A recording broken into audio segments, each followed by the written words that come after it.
आपके साथ और देश का आम बजट आज पेश होना है जिस पर पूरे देश की निगाहें टिकी हुई हैं। आज वित्त मंत्री निर्मला सीतारमण सुबह 11 बजे संसद भवन में आम बजट पेश करेंगी जिसमें कुछ खास ऐलान होने की संभावना है। आम लोगों से लेकर कॉर्पोरेट जगत को बजट का बेसब्री से इंतजार इसलिए है क्योंकि टैक्स स्लैब में कुछ बदलाव होने की उम्मीद है और इसमें सरकार कुछ राहत दे सकती है। इस मोर्चे पर यह उम्मीद की जा रही है और टैक्स के मोर्चे पर महंगाई के मामले पर कुछ नई घोषणाएं हो सकती हैं जिससे सरकार लोगों को राहत प्रदान करेगी और बड़ी राहतें देने के ऐलान की संभावना है। और इनमें सबसे बड़ा जो तोहफा है वो टैक्स में छूट के तौर पर मिलने की संभावना है। आज बजट पेश होगा और वित्त मंत्री निर्मला सीतारमण वित्त मंत्रालय पहुंच चुकी हैं। उसकी तस्वीरें हम आपको दिखा रहे हैं। वित्त मंत्री निर्मला सीतारमण जो कि 8वीं बार बतौर वित्त मंत्री बजट पेश करेंगी, बजट भाषण पढ़ेंगी और तस्वीरें आप देखिए। ये वित्त मंत्रालय के बाहर की सुरक्षा गेट की तस्वीरें हैं जहां से वित्त मंत्री निर्मला सीतारमण पहुंच चुकी हैं और अपनी टीम के साथ सभी जो दस्तावेज हैं, सभी जो औपचारिकताएं हैं उन्हें पूरा करने के बाद वे लोकसभा की ओर प्रस्थान करेंगी। हालांकि अब से कुछ ही देर में सदन में सभी सदस्य मौजूद होंगे और इस बार का जो ये बजट है इसे उम्मीदों वाला बजट कहा जा रहा है। आम लोगों से लेकर कॉर्पोरेट जगत के लोगों को इंतजार है कि क्या बदलाव टैक्स स्लैब में किया जाता है और महंगाई के मोर्चे पर कैसे हमला होगा जिससे कि महंगाई की कमर तोड़ी जा सके, क्योंकि महंगाई ने लोगों की कमर तोड़ी हुई है। वित्त मंत्री निर्मला सीतारमण आज बजट पेश करने वाली हैं और इस बजट से हर खास आम को कुछ न कुछ उम्मीद है और खासकर उन लघु और कुटीर उद्योग वाले उत्पादकों को उम्मीद है जिन्हें इंतजार है कि ये बजट उनके लिए और राहत और बेहतरी लेकर आए। हालांकि पारदर्शिता बढ़ी है, देश के विकास के लिए टैक्स पेयर्स जो टैक्स चुकाते हैं, उद्योगपति जो टैक्स चुकाते हैं, उन टैक्सेस से देश में विकास की गति तो बढ़ी है, लेकिन उन उद्योगपतियों के लिए या उन कुटीर उद्योग संचालकों के लिए क्या ये बजट कुछ राहत देगा? आज के इस बजट भाषण में ये देखना होगा और साथ ही जो योजनाएं चल रही हैं उन योजनाओं में क्या बदलाव किया गया है, क्या उन योजनाओं का बजट बढ़ाया जाएगा। डिफेंस, मेडिकल, एजुकेशन, इंफ्रास्ट्रक्चर, कुछ ये ऐसे सेक्टर्स हैं जिसमें समय के साथ बदलाव की मांग है और क्या इसमें बदलाव होगा। और नरेंद्र मोदी सरकार के आने के बाद से डिफेंस का जो बजट बढ़ा, डिफेंस के लिए जो प्रावधान किए गए उसका बदलाव धरातल पर भी परिलक्षित होता है। शिक्षा के क्षेत्र में और साथ ही साथ स्वास्थ्य सेवाओं के लिए जो आयुष्मान योजना है, क्या उसमें भी हम कुछ बजट बढ़कर आने की उम्मीद करेंगे और क्या गांव गरीब किसान की बात करने वाली सरकार इस बजट में कुछ घोषणा कर सकती है?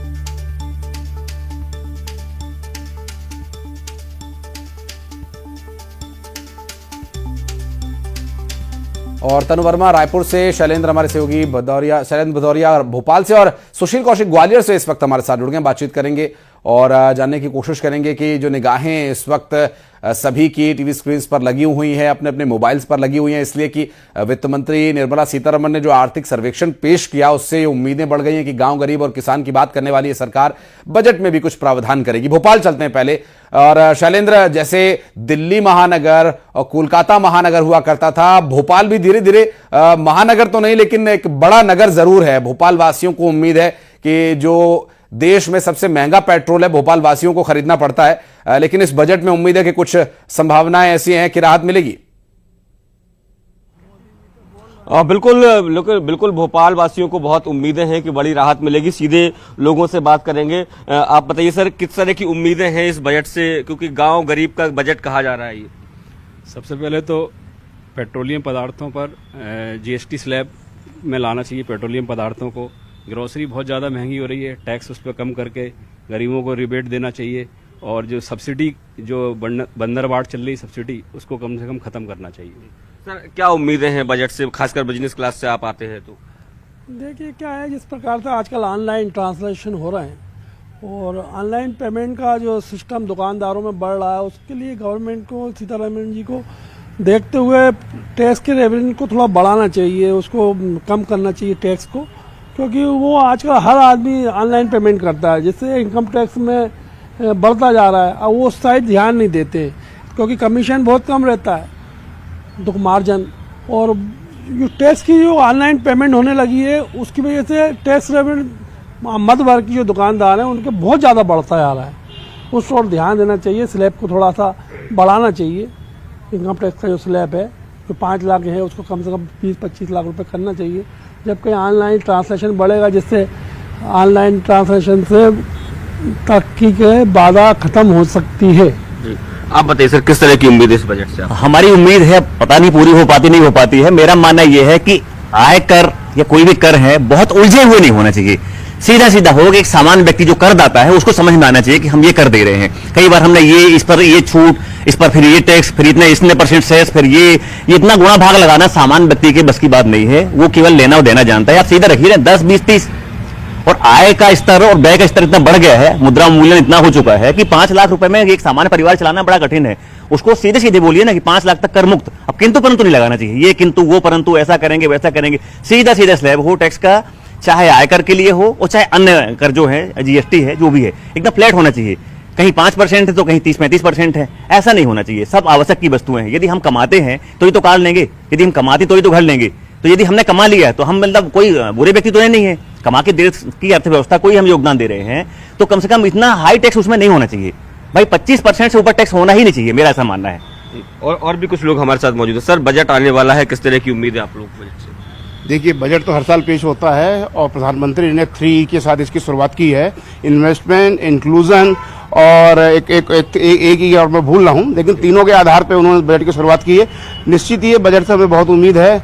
जीएसटी कलेक्शन हमारा बढ़ा हुआ है और कैपिटल एक्सपेंडिचर को सरकार को इस समय बढ़ाना पड़ेगा। जो अर्थव्यवस्था में जो स्थिति थोड़ी सी इस समय स्लो डाउन की हो रही है, तो कैपिटल एक्सपेंडिचर मेरे हिसाब से बढ़ाएंगे। कैपिटल गेन एक बड़ा मुद्दा था, पिछली बार भी जो सरकार ने जो इस पे जो थोड़ा सा उन्होंने चेंज किया था, तो इस पे थोड़ी सी लोगों की नाराजगी आई थी। तो कैपिटल गेन पे मेरे को लगता है कि इस समय सरकार बात करेगी और महिलाओं की उसमें, जैसे प्रधानमंत्री ने खुद बोला है कि देवी लक्ष्मी और उनको प्रणाम करते हुए धन की समृद्धि, तो ऐसा लगता है कि महिलाओं के लिए कोई ना कोई ऐसी योजना उसमें आनी चाहिए। तो बजट जो है इस समय आएगा और देखते हैं हम लोग वित्त मंत्री जी अपने पिटारे से क्या खोलती हैं। बिल्कुल, मिठाई ने सबने खा ली और वो हलवा जो है बैग लेकर अपने मंत्रालय से निकलकर सदन की ओर जा सकती हैं। भोपाल में भी बातचीत हमारे सहयोगी शैलेंद्र आप करते रहेंगे, अभी लौटेंगे आपके पास। और वित्त मंत्रालय पहुंच चुके हैं निर्मला सीतारमण। इस वक्त एक बड़ी खबर अपने दर्शकों को बता दें, और अब से कुछ ही देर में राष्ट्रपति भवन जाएंगी वो, और राष्ट्रपति से बजट को लेकर मंजूरी लेंगी और उसके बाद बजट भाषण के लिए वे सदन की ओर लौटेंगी। और आपको बता दें कि अब से कुछ ही देर में राष्ट्रपति भवन उन्हें जाना है। राष्ट्रपति से इसके लिए आज्ञा ली जाएगी और फिर वे निम्न सदन यानी लोकसभा जाएंगे और बातचीत करते रहेंगे। हमारे सहयोगी इस वक्त लगातार हमारे साथ मौजूद है, ग्वालियर में हमारे सहयोगी सुशील कौशिक मौजूद है। सुशील, आपके पास आते हैं। ये जो आज का दिन है, टैक्स पेयर्स को बड़ी उम्मीद है कि जो टैक्स स्लैब है कम से कम बढ़े, क्योंकि अगर कोई उधार पैसे भी ले रहा है तो वो यूपीआई या फिर वो ऑनलाइन ट्रांजैक्शन के माध्यम से ले रहा है और फिर उसे इनकम में काउंट कर लिया जा रहा है और फिर उसी हिसाब से टैक्स भी पे करना पड़ रहा है। एक जो लघु उद्योग लगाने वाला या कुटीर उद्योग चलाने वाला व्यक्ति है या सैलरी से कमाई करने वाला व्यक्ति है, उसके लिए ये आज के इन्फ्लेशन के हिसाब से एक बहुत ही मुश्किल और चुनौतीपूर्ण काम है। पारदर्शिता तो बड़ी है लेकिन परेशानी भी। बिल्कुल सही बात है। देखिए, आज बजट आने वाला है और इस बजट को लेकर ग्वालियर में भी काफ़ी उम्मीद है। हमारे साथ कुछ लोग हैं, इनसे ही बात करेंगे कि क्या आपको क्या लगता है बजट आने वाला है, क्या सोचते हैं आप टैक्स को लेकर या फिर रोजगार को लेकर या उद्योगों को लेकर, क्या उम्मीदें हैं आपको? देखिए नए उद्योगों में जो नए रोजगार हैं उनका सृजन होना चाहिए, और दूसरी चीज शिक्षा और स्वास्थ्य पर उन्हें जोर देना चाहिए। इस बजट में फ्री शिक्षा और फ्री स्वास्थ्य का ऐसा भरोसा दिलाना चाहिए। हाँ, बिल्कुल। रोजगार जो उद्योग, नए नए उद्योग स्थापित हो रहे हैं, अभी मध्य प्रदेश सरकार ने जो पहल की उसको और बढ़ावा देते हुए जगह जगह संभाग लेवल पर रोजगार के लिए उद्योग स्थापित करना चाहिए। कामकाज और सामान्य वर्ग सबसे ज्यादा प्रभावित होता है। आप बताइए कि बजट को लेकर क्या सोचते हैं आप? यही सोचते हैं सर कि जो भी बजट आए पब्लिक के हित में आना चाहिए, क्योंकि थोड़ा सा महंगाई तो है ही है, लेकिन महंगाई के हिसाब से आज की तारीख में जो नौकरियां हैं, जो लड़के बेरोजगार फिर रहे हैं और कई सालों से कोई नौकरियां नहीं है, थोड़ा सा उस चीज़ पे भी ध्यान देना चाहिए जिससे तैयारियां हो। आज की तारीख में ये चौराहा पहले बहुत भरा रहता था, आज की तारीख में देखो खाली पड़ा हुआ है, स्टूडेंट तक दिख नहीं रहा है क्योंकि उनको कोई नौकरियां नहीं है। पढ़ पढ़ के वो भी बहुत थक चुके हैं, मतलब बिल्कुल हरास हो चुके हैं, क्योंकि घर से भी वो भी कितना पैसा लाएं, क्योंकि घर पे भी पैसा आने की कोई इनकम तो हो। पेट्रोल डीजल पे भी थोड़ा सा जीएसटी, पहले सुन रहे थे कि वो जीएसटी में आ रहा है तो थोड़ा सा उस पर अंतर आ जाता। डीजल पेट्रोल अगर सस्ता होता है तो सारी चीजें अपने आप ही फिर सस्ती हो जाएंगी, तो डीजल पेट्रोल पे थोड़ा सा ध्यान देना चाहिए। तो निश्चित तौर पर कहीं ना कहीं लोगों की अपनी अपनी राय है, लेकिन अधिकांश लोग मानते हैं कि शिक्षा, स्वास्थ्य, रोजगार और युवाओं के करियर पर ध्यान सरकार को देते हुए इस बजट में से प्रावधान करना चाहिए कि इनका लाभ सीधे सीधे से इस वर्ग को मिले, क्योंकि मध्यम वर्ग से लेकर स्वाभाविक है सुशील। देखिए पहले के मुकाबले जो स्वरोजगार है वो बढ़ा है। आर्थिक सर्वेक्षण में वित्त मंत्री निर्मला सीतारमण ने कहा भी था, और निर्मला सीतारमण की तस्वीर इस वक्त हम आपको दिखा रहे हैं, और ये तस्वीरें इस वक्त वित्त मंत्रालय से निकलने के बाद राष्ट्रपति के पास जाकर मंजूरी लेनी है। यह डिजिटल कॉपी है, ये डिजिटल कॉपी है, और ये तस्वीरें हैं, आप देख सकते हैं, बेहद बेहद खास है। जी किशोर जी, तो ये अभी राष्ट्रपति के पास मंजूरी के लिए बजट जाएगा, और वहां से एक औपचारिकता जो बजट की मंजूरी के लिए राष्ट्रपति की मुहर लगेगी और राष्ट्रपति की तरफ से मंजूरी मिलेगी। वित्त मंत्री निर्मला सीतारमण और वित्त सचिव और वित्त विभाग के महत्वपूर्ण अधिकारीगण बजट की जो डिजिटल कॉपी है उसे लेकर जा रहे हैं, और राष्ट्रपति के पास जाकर पहले उनकी मंजूरी ली जाएगी, और उसके बाद लोकसभा में जाकर इस बजट भाषण को खुद वित्त मंत्री निर्मला सीतारमण पढ़ेंगी, और इसके बाद ये राज्यसभा में भी पेश किया जाएगा, और उसके बाद बजट पर चर्चा का आगे हम दौर देखेंगे। बजट सत्र इस वक्त जारी है, और आज की जो ये तस्वीरें हैं, सबसे खास तस्वीर आप इस वक्त आप देख रहे हैं, बजट की वित्त कॉपी, जो वित्त विभाग की जो डिजिटल कॉपी है वो लेकर वित्त मंत्री निर्मला सीतारमण अब यहाँ से प्रस्थान करती हुई राष्ट्रपति भवन जाएंगी। वे राष्ट्रपति महोदया से मुलाकात करेंगी, और वित्त मंत्री निर्मला सीतारमण, वित्त सचिव सभी पूरी टीम के साथ रवाना होते हुए इस वक्त तस्वीरें हम आपको दिखा रहे हैं। ये तस्वीर जो वित्त मंत्रालय के बाहर से आप देख रहे हैं, और अब से कुछ ही देर में राष्ट्रपति महोदया के पास पहुंचेंगी वित्त मंत्री निर्मला सीतारमण, और ये खास तस्वीरें हैं, और लगातार चर्चा का दौर भी चलेगा, बातचीत भी हम करते रहेंगे। आम लोगों का क्या सोचना है और ग्राउंड जीरो पर क्या सोचते हैं लोग और क्या उम्मीद करते हैं इस बार के बजट से, और इस बजट में जो टैक्स स्लैब में छूट की उम्मीद है, जीएसटी के दायरे में पेट्रोल डीजल को लाया जाए इस बात की जो उम्मीद है, और साथ ही स्वास्थ्य के क्षेत्र में कुछ एक बदलाव हो, योजनाओं का बजट क्या बढ़ेगा और आम लोगों की इनकम कैसे बढ़े, इसके लिए सभी प्रावधान किए जाते हैं। और इस बार का साल 2024-25 का जो आर्थिक सर्वेक्षण वित्त मंत्री निर्मला सीतारमण ने पेश किया, उसके बाद अब 2025-26 के लिए जो बजट पेश किया जाना है उस पर सभी की निगाह रहेगी। और ये देखिए कारकेड उनका जा रहा है इस वक्त राष्ट्रपति भवन की ओर, जो कि बेहद महत्वपूर्ण भूमिका एक रहेगी, चूंकि राष्ट्रपति की मंजूरी के बाद ही इसकी औपचारिक घोषणा होगी। औपचारिक जो ऐलान है वो बजट में जो प्रावधान किए गए उसके बारे में और जानकारी विस्तार पूर्वक मिल पाएगी। दो तस्वीरें इस वक्त हम आपको दिखा रहे हैं। वित्त मंत्री निर्मला सीतारमण अपनी टीम के साथ जब वित्त मंत्रालय के बाहर आ चुकी थी, उसके बाद तस्वीर, और अब राष्ट्रपति भवन के बाहर की तस्वीर आप देखिए। इसी तस्वीर को देखकर आप अंदाजा लगा सकते हैं काफी समय नहीं रह गया है, अब कुछ ही देर में राष्ट्रपति से मुलाकात होगी वित्त मंत्री निर्मला सीतारमण की, और इस मुलाकात के बाद आगे बजट की ओर रहेगी सभी की निगाह, और इस टैक्स में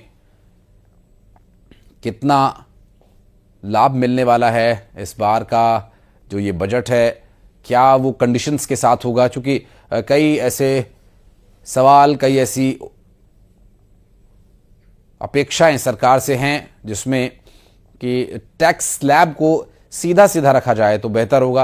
हालांकि इन सभी विषयों पर बातचीत भी हम करते रहेंगे, लोगों से उम्मीदें लोगों को उम्मीदें इस बजट से क्या है, इस विषय पर भी हम बातचीत करें। हमारे सहयोगी तनु वर्मा इस वक्त हमारे साथ मौजूद हैं। तनु, क्योंकि जिस तरह की गतिविधियां अभी हम इन दिनों देख रहे हैं, चाहे वो अब रोजगार को लेकर, स्वरोजगार को लेकर प्रयास युवाओं के द्वारा किया जा रहा है, एंटरप्रेन्योरशिप की तरफ लोग बढ़ रहे हैं, लोग स्वरोजगार की ओर ज्यादा भरोसा कर रहे हैं क्योंकि नौकरियों की कमी है। लेकिन हर किसी के पास स्वरोजगार करने या काम शुरू करने की वो हिम्मत या वो लिक्विडिटी नहीं है, लेकिन हर कोई नौकरी भी नहीं कर सकता। लेकिन एक जो सामंजस्य की स्थिति है या जो बैलेंस करने का प्रयास है वो इस बजट में किया जा सकता है।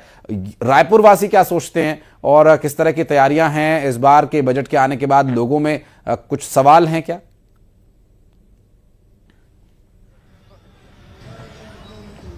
जी बिल्कुल, देखिए साल 2025-26 का आज जो है बजट पेश होना है और आम आदमी को बढ़ती महंगाई, बेरोजगारी और घटती खपत के बीच में बजट से काफी उम्मीदें होती हैं। घरेलू महिलाओं को भी बजट से काफी उम्मीदें होती है और एक तरह से कहा जा सकता है कि हर वर्ग के लोगों को बजट से बेहद ही उम्मीद होती है। और इस वक्त हमारे साथ महिलाएं भी हैं, हर एज ग्रुप के लोग यहाँ पर आपको नजर आ रहे होंगे। उनसे हम बात करेंगे, उनसे जानने का प्रयास करेंगे कि आखिर उनको बजट से क्या कुछ उम्मीदें। आज बजट पेश होना है, क्या उम्मीदें हैं आपकी? मैं ये कहना चाहूंगी कि सबसे पहले तो स्कूल की फीसें थोड़ी कम होनी चाहिए और दवाइयाँ कम होनी चाहिए, पेट्रोलें थोड़े कम होने चाहिए। इसी से गरीबों को और जो गरीब हैं उनको थोड़ी राहत मिल जाएगी।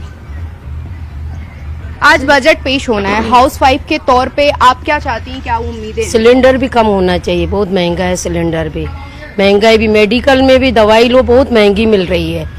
बचत जितनी होनी चाहिए उतना लेना चाहिए, लेकिन उतनी बचत भी किसी को नहीं होती है, लेकिन होनी चाहिए। घर का किचन आप लोग संभालते हैं, बजट का कितना असर पड़ता है, कैसे दिखता है? बहुत ज़्यादा असर पड़ता है, महंगाई बहुत ज़्यादा है। हमको बहुत, महिलाओं को बहुत ज़्यादा उम्मीद है इस बजट से, इसलिए हमको इंतज़ार है इस बजट का। हर क्षेत्र में हमको बचत चाहिए, चाहे शिक्षा के क्षेत्र में हो, मेडिकल के क्षेत्रों में, रसोई के क्षेत्र में हो, और चाहे बच्चे लोग इधर उधर आते जाते पेट्रोल डीजल लगता है, इस क्षेत्र में भी हमको बचत ही चाहिए। इसलिए आज के बजट का हमको बहुत ज़्यादा इंतजार है, बजट ही बचत है। आप बजट से कैसे राहत की मांग करते हैं? देखिए, मैं तो चिकित्सा के क्षेत्र से जुड़ा हूँ, पेशे से डॉक्टर हूँ। आजकल तरह तरह की बीमारियां हो रही है, हार्ट अटैक की, हार्ट की दवाइयाँ, शुगर की दवाइयाँ, ब्लड प्रेशर की दवाइयाँ, यहाँ तक कि कैंसर आजकल बहुत ही ज़्यादा पूरे भारतवर्ष में ज़्यादा देखने को मिल रहा है।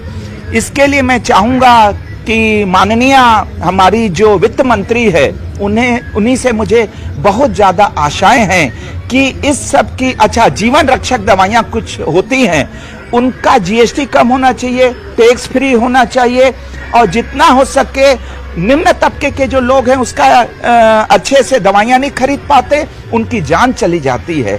तो मेरा विशेष अनुरोध है हमारे माननीय प्रधानमंत्री श्री मोदी जी से, जैसे भी भारतवर्ष को इतना अच्छे से चला रहे हैं, जो पिछले समझ लो कि 40 साल में इतना अच्छा वातावरण जो है भारतवर्ष का नहीं था, पर मैं चाहूँगा कि शिक्षा के क्षेत्र में आज देखिए हमारे बच्चे, फीस कितनी है, छोटे बच्चे की फीस 1.5 लाख रुपया, 1.25 लाख रुपया प्राइवेट स्कूलों में हो गई है।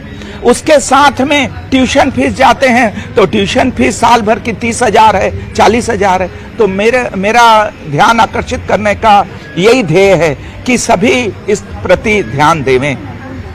मैं डॉक्टर ND गजवानी। अच्छा, बेसिक नीड की भी बात हो गई, एजुकेशन को लेकर भी बात हो गई, मेडिकल क्षेत्र के बारे में भी इन्होंने कहा है कि उस पर भी राहत की मांग उन्होंने की है। आप इसके अलावा क्या कुछ मांग करते हैं? जीएसटी में सेंट्रल स्टेट ये ना करके पूरा एक किया जाए, एक विभाग किया जाए, वो सेंट्रल वाले अलग है, जीएसटी स्टेट जीएसटी सबको एक किया जाए। एक देश एक टैक्स, टैक्स भी एक होना चाहिए। शेष में आप जितना पैसा लेना है ले लो, बट टैक्स एक हो, फैक्ट्री से शेष लग जाए, नीचे ना लगे, शेष एक होना चाहिए, और विभाग भी एक होना चाहिए, ना कि स्टेट से जीएसटी, सेंट्रल जीएसटी, ये सब पूरा व्यापारी फंसे हुए इसमें। जी, आपको बजट से क्या कुछ उम्मीद है? देखिए, मैं तो डॉक्टर साहब की बातों से सहमत हूँ। पेशे से मैं भी मेडिकल स्टोर चलाता हूँ।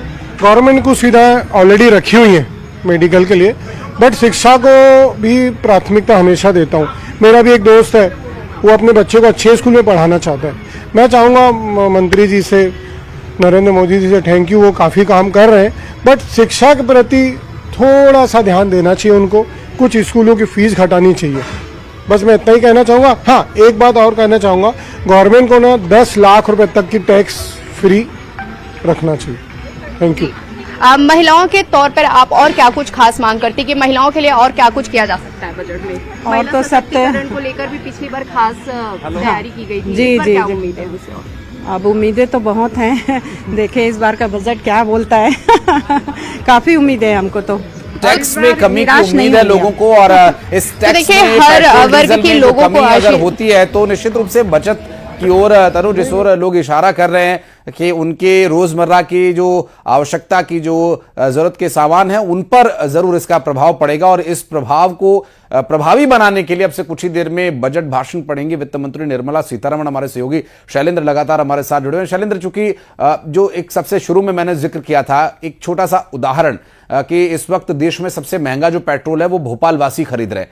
पेट्रोल के, डीजल के दाम अगर नियंत्रण में आए तो हर एक चीज पर, ट्रांसपोर्टेशन पर एक बड़ा प्रभाव पड़ेगा। वहां पर मौजूद कुछ व्यापारियों ने इसका जिक्र भी किया था, जिसकी आर्थिक सर्वेक्षण में भी चर्चा वित्त मंत्री कर रही हैं। साथ ही गांव गरीब किसान का यह बजट होने वाला, इस बात का भी दावा किया जा रहा है। लेकिन शहरी क्षेत्रों में जो सबसे बड़ी चुनौती है वो रोजगार बना हुआ है। स्वरोजगार के लिए भी लोग उम्मीद कर रहे हैं कि इस बजट में कुछ प्रावधान ऐसे किए जाएं। भोपाल वासियों को क्या उम्मीद है? क्या नौकरी की वो मांग करते हैं या फिर वो रोजगार लगाने के लिए कुछ सुविधाएं चाहते हैं? और बहुत सारी केंद्र की योजनाएं जो मध्य प्रदेश में प्रभावी हैं, उनमें कुछ बजट में उम्मीद है कि वो बजट बढ़कर आए या कुछ संभावनाएं दिखाई देती हैं उन्हें? देखिए, बिल्कुल, मैं पार्क में मौजूद हूँ, यहाँ कुछ व्यापारी हैं, उनसे हम और बात करने का प्रयास हम करेंगे कि आखिर वो किस तरह की मांग जो है वो कर रहे हैं। आप देख सकते हैं कि सुबह सुबह का समय है, लोग अपने हेल्थ के कॉन्शियस लोग हैं और यहाँ पहुंचे हुए हैं, उनसे हम बात करने का प्रयास करेंगे।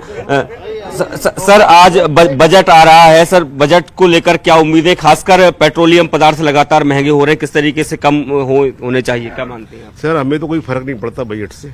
हम तो क्या सक्षम है तो कार्य कर लेते हैं सर, बाकी उन लोगों से पूछो जो सक्षम नहीं है। बिल्कुल सर, एक बात जो जरूर आ रही है कि रोजगार और स्वरोजगार को लेकर बात हो रही है। क्या चाहते हैं युवाओं को, कैसे रोजगार मिले?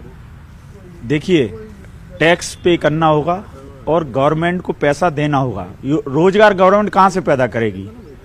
जब आप हम सब ईमानदारी से टैक्स देंगे। मुफ्त का केजरीवाल नहीं चाहिए हमें, नरेंद्र मोदी चाहिए। पैसा दो और युवाओं को बढ़ाओ, ये विकास चाहिए। केजरीवाल नहीं चाहिए, मुफ्त में ये ले लो, मुफ्त में वो ले लो, मुफ्तखोरी नहीं चाहिए। हम सक्षम हैं। मैं एडवोकेट निश्चित त्रिपाठी, सेक्रेटरी जिला बार एसोसिएशन का, अपने लॉयर्स चैम्बर का सेक्रेटरी हूं और 16 साल से मैं सेक्रेटरी हूं। और आप बताइए किस तरह की उम्मीदें बजट को, खासकर बिजनेस क्लास को लेकर, किस तरह की टैक्सेशन को लेकर हो या कुछ और चीजें? नहीं, बिजनेस क्लास के संबंध में तो ज्यादा नहीं बता सकते, लेकिन हम लोग पेंशनर्स हैं तो ये उम्मीद कर रहे हैं कि पेंशन पे कोई इनकम टैक्स नहीं लगे।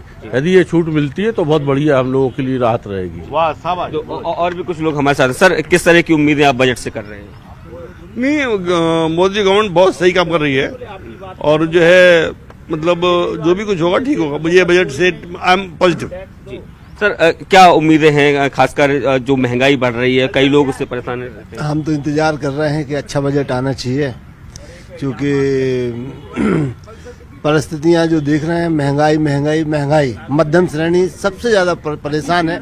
मगर जैसा आज सुन रहे हैं कि मध्यम श्रेणी वालों के लिए कुछ अच्छा बजट आने वाला है, तो हम तो उसकी खुशी मना रहे हैं कि हम लोगों को क्या बेनिफिट होने वाला है ना।